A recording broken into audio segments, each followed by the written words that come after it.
नमस्कार जय जगन्नाथ बंधुगण मैंने आपण मानक एक नुआ वीडियो में स्वागत करुच्ची। बर्तमान राज्य सरकार द्वारा गोटे खबर आसी जहाँकि आसला तारीख महिला खाता को आसो सुभद्रा टंका। राज्य में कोटिए अधिक महिला खाता को आसो सुभद्रा योजनार तृतीय किस्ती टंका।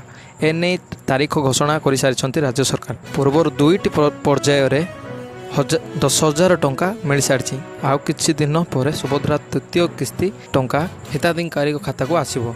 सरकार घोषणा अनुसार राखी पूर्णिमा अर्थात अगस्ट 9 तारीख में तृतीय किस्ती टंका मिल अर्थात 15,000 टंका खाता को आसो।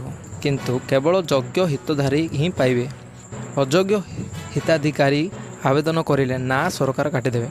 द्वितीय किस्ती टंका मार्च 8 तारीख में महिला खाता को आसीथिला।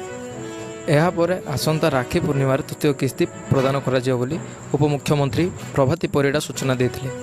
सुभद्रा योजनार जेपरी कौन योग्य हिताधिकारी वंचित न होती से घर घर बुली हिताधिकारी को चिन्हट करा बोली उपमुख्यमंत्री प्रभाती परिड़ा कही। आशा करुँचे आपको यही न्यूज़टी भल लगी। जदि भल लगा ताले गोटे लाइक करो, चैनल को सब्सक्राइब करो, कमेंट करी को वीडियोटी केमती लगा। देखा नेक्स्ट न्यूज़ वीडियो रे।